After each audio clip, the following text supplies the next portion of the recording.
Okay, Jalen, should we go ahead and get started? Sure. Okay, well, welcome everyone. This is our second round of Zoom meetings with the parents, and it's been several weeks since the last time we updated all of you. I know that you've been getting updates via email and things, but we wanted to take the opportunity to do another Zoom meeting and catch up on everything. So your area is the first to be able to return to play, so that's exciting news. I think what we'll do is we'll have Brandon give us an update on how things are going, and I think a large part of this meeting will be Jalen and discussing the spring summer season cancellation into registration for next year. So Brandon, you want to go ahead and give us an update on how all the return to play with the small-sided social distancing training is going? Absolutely. I'm actually out here at Euler right now, so just finishing up training. Boys are still out there. Not much has changed on the Washington side. We still only are allowed 5 kids, or 5 players, 4 players plus a coach, so groups of 5. On the Idaho side, although they are allowing groups of 50, we are maxing it out at 14. So teams that are going to go over 14 kids are going to split into 2 groups, just for social distancing wise, safety wise, to allow for the spacing of kids' gear and water breaks and all that stuff. So still going to keep the groups small. There's no sense in getting 18, 19 players out there. We don't have any opportunities right now to play 11 aside. So until we're allowed to scrimmage, we're not going to go to any bigger numbers. And that brings me to the point that scrimmaging is still not allowed. It's just the rules and the insurance. So we're not allowed to have any contact with our player within the players. Am I forgetting anything? Because I can't think of anything else really to say. You're on mute, Shay. Yeah, you're on mute. For some reason my phone keeps doing that automatically, but I was just going to ask if so everybody's out there in training, starting this past week, correct? Everybody's schedules and everything. Yes, the only teams that are combined of the boys 10 are now with the 09. With Aaron Brooks, they're practicing in McDonald. I believe all the other teams are out in training either in mornings or evenings or afternoons, and then each manager is dealing with sign-up sheets and making sure that practices aren't overpopulated. It's just being in touch with the coaches. If you're not receiving emails from your coaches, either reach out to us or reach out to your coach or manager and make sure you're informed on when practices are. I will try to put a more concrete schedule together. Things have been kind of changing by the day. I think they're going to start settling in a little bit more next week. So we'll get a concrete schedule of who's practicing when and where. And we'll try to get that up on the website, if not the social media at least. So that's all I have.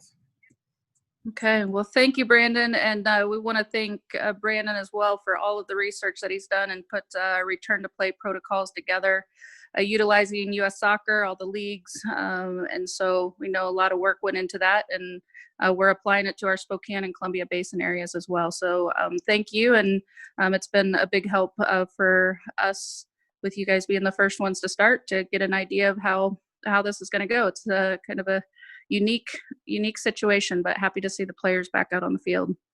So thank you on that. Jalen, if you want to go ahead with everything regarding registration. Okay, so as of close of business today, I had 49 requests for either a refund or rollovers, and I processed every single one today before this meeting. So if you have requested a refund, your check went in the mail today. So within a day or two, you should have that. Only 20% of the people requested refunds, and everyone else is rolling over. So thank you so much. I know that if you are in need of the funds, please go ahead and request it. We are ready. And of course, we would like to see everyone back and rolling over and re-registering again. But we understand that everyone is affected differently with the COVID. One thing that I do want to stress is that starting June 1, our official registration opened up. So what that means is that right now the practices started, but that is an official start of our season for 2020-2021 season. We have officially closed 2019-2020 season. So we are no longer in that season. So what that means is that club in good faith is allowing all the teams to go and practice with expectation that those players who are participating now with training re-register and be carded again. So Melissa and I will look out for all the registration confirmations coming through, and we will be working with Tony and Brandon and Melissa to start the team formations and start creating team rosters. And once that is done, and I have that, all the rosters will be uploaded to soccer.com for uniform order pieces if you need to order black shirts or for new players. And then that information will be migrated over to US Club Soccer for official registration rosters. And we start ordering player cards for this season. So please, if you're out practicing, we are allowing that to happen in good faith that you will register with us. We're allowing a month of June as a grace period. And the registration link is already open on the website. If you go to our website, www.ewsurfsc.com, it's under Join Palouse. So if you can do that sooner than later, that would be great. And if you're waiting for rollover codes, everyone who's completed the request had already received the code. So, and then the next one, I will tackle the next 50 as they come in. If you have any questions, I'm happy to answer them. Jalen, did you want to touch on the single registration? Oh, yes. So I did have one question that came up about single registration. They received the rollover code and then went into register, and they didn't understand why their balance was so much bigger. But we have not increased the fees. They're exactly the same. They're only combined for fall and spring, so it looks bigger. But if you look at the payment schedule, if you're not paying in full and going into an installment plan, the spring season dues are not until after the New Year's. So everything stays the same, except you don't have to re-register your player in the spring season. Okay, great. And Jalen, you want to talk about the ages that are registering now, and then the ones for the high school ages who have they're in high school in the fall, they'll register by October 1st. You want to talk about that? Yeah, so, obviously you guys all know with, if you have a high school boys, either in Washington or Idaho, they have opposite schedules, and the high school girls also. So if you go on the website and see our schedule, the registration schedule, the timeline, you can see that the Washington boys and high school girls can register in one time, and then Idaho boys can register in the spring one time. So everyone, regardless of whether you play fall or spring high school, you have one registration. The only exception is if a player does not play for their high school, then they will have to register twice. So that is the only exception. If you want to play for club, both fall and spring, then you will have dual registration, but that is an exception. And there's not many players who do that. So that's it. Yeah. Hi. I have two questions. Yes. So in regards to uniforms, will there be new uniforms for the 2020-21 season? Is there a new uniform? Yeah. So Spokane players and Columbia Basin players are required by Surf Nation to get new uniforms. I was able to, because we have a smaller team numbers in Palouse, I was able to negotiate you guys to keep your current uniforms. The problem with that is Nike is no longer producing the white jerseys. So they introduced the black one and a baby pale blue practice and tournament uniform. So right now I'm going to be uploading Palouse as a one big team, and the players will be able to go in there and reorder the items they need. For the new players coming in, what the suggestion that I made was, they do go ahead and order the royal blue shirt so that they can match everyone on the current team who already has uniforms, and then order the black. And then depending on whether, the team is agreeable, they can all order just one black jersey, because everyone has black shorts already, because then they have 2 complete sets, full black top bottom, and then the royal blue, and then black shorts. So that I'm going to leave that decision team by team, but at least the new players coming into the club will be required to order the full kit. Okay, because my son Kwaku, he's a returning player. So Yes. last season I had both the uniforms. I mean, and they only used it for 1 season, I believe. So that's what I was asking. You guys can reuse that. My second question. So I was going through the registration process, and I noticed it asks like, what team is your player going to? I don't know what team he's going to be on. So what You do I can put? say you don't know. It's not. You can just say not sure. I don't know. Just give us some clue as to what where you are with the registration process. So if you don't know for sure, then just say you don't know. Okay. All right. Thank you. Thank you for the questions. All right. Anyone else? Jalen, there's a question in the chat that asks if they guest play in Spokane, can they order the new kit? Absolutely. And if you, I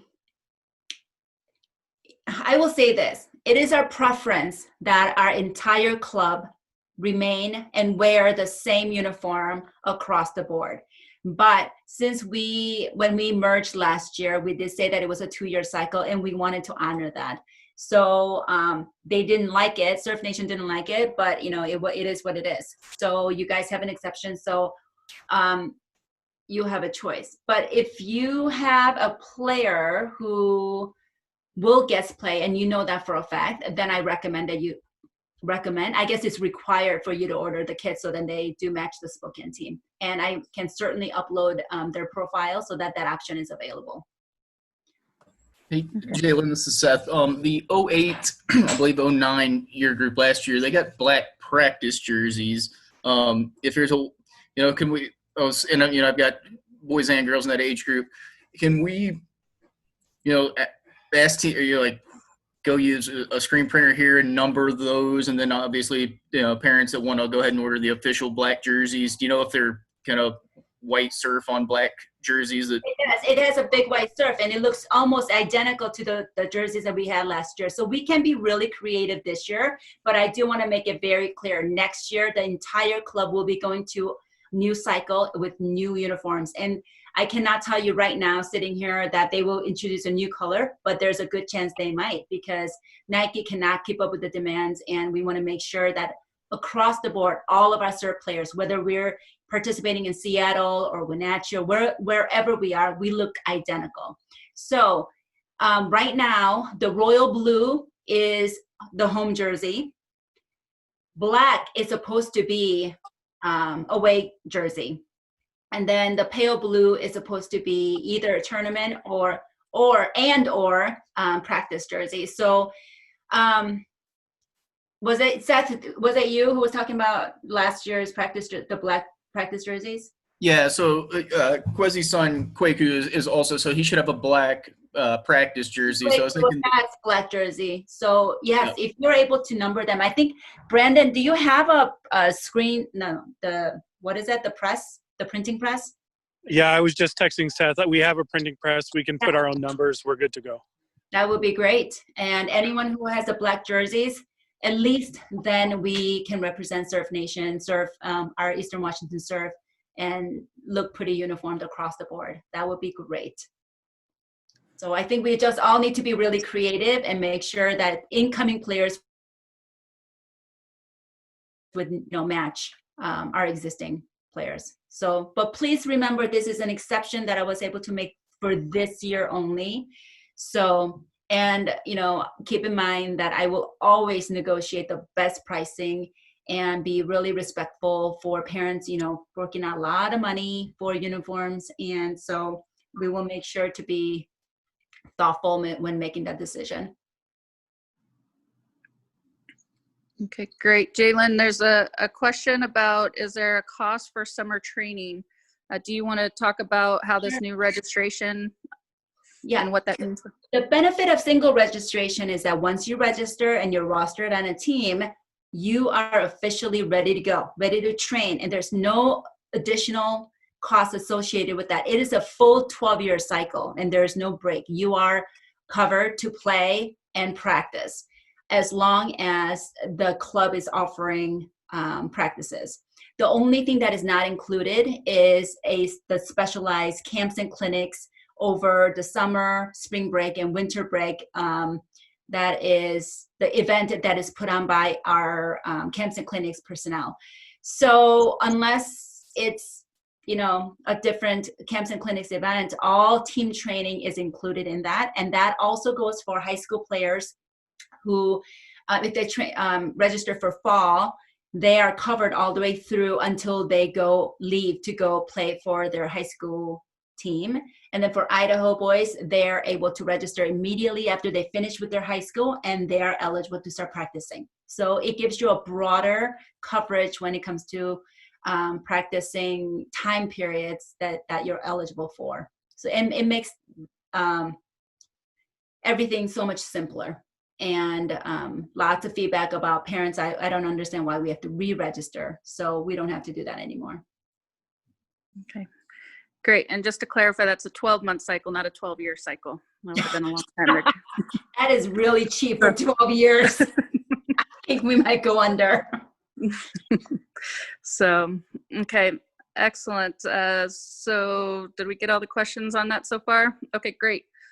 So the next thing we'll touch on starting next week, Keith will go into this a little bit more, but we are going to have live academy sessions starting next week on Facebook Live. So Keith, our Director of Communications and Engagement, do you want to touch on that? Yep. So Palouse is a little bit ahead of us, but Yvonne will be doing 3 live academy sessions via Facebook. One for the younger kiddos, the U10 and below, on Monday. One for the U11 to U14 kids on Monday from 5:30 to 7:30, and then one for the high school kids on Wednesday. So you guys may be on the field practicing, but if they aren't, or certainly if you have parents or families, players that maybe aren't comfortable getting out there quite yet, that's definitely a resource that they can use. Or even if they are on the field at that time, it'll be cataloged on our YouTube or on our Facebook or Instagram, so players can go back and review that and use it. The other thing that we just recently pushed that hopefully everybody saw via social media is that we're planning the Surf Jamboree August 15th and 16th at Plants Ferry. So hopefully by that time, everyone, whether it's Palouse or Spokane or Columbia Basin, can be far enough along in the reopening process that we can get all our teams up to Spokane to do a fun jamboree style, play each other, scrimmage, tournament type atmosphere for, less than it would look like to play any other tournaments that weekend, or less costs, I should say, as well as Brandon can fill in if he needs to, but we've always also have the Harvest Cup at U of I on August 1st, and we're pretty confident that should be a go as well. Brandon, you want to touch on Harvest Cup any further than that? Sorry, packing up gear. Yeah, as of right now, it's a go. Like everything else in this world, it's a tentative go. University of Idaho has put us in pencil for the date, but she said, well, as we get closer, it's likely we'll be able to pull off the tournament. So teams' assignments will be coming out shortly. Every team will be responsible for part of the tournament, and then it's just about getting teams to come and play. That's all. And if anybody has people that want to help sponsor the tournament, sponsor a field, sponsor the award stands or the the headquarters or a referee tent, any kind of sponsorships are more than welcome. Please let me know. Thank you. Okay, great. And I don't know if Crystal is on here, but I want to give a big thanks to her for all the great work that she's done on our social media. We've been able to stay engaged with our members, and she's done a fantastic job with that. So thank you, Crystal, if you're on here. And John Oatley, do you have anything that you would like to add? No, I think you guys covered it all. Good job. Okay. Well, great. Do we have any more questions? Those were the main topics we wanted to cover today. So if you have any questions, you can go ahead and say it or put it in the chat and we'll address it. And if not, we'll wish everybody a good night, and great to see everyone on here again, and happy that the players are getting out there on the field already. Is someone talking to a question? Okay, looks like it's a wrap. No one's asking any more questions. Have a great weekend. And thank you for joining us today. All right, guys. Thank you. Bye-bye. Thank you. Thanks, everyone. Have a good night. Thanks. Hi, Tony. Shay, can you stay on? Keith, stay on? Okay. Yes. You need me?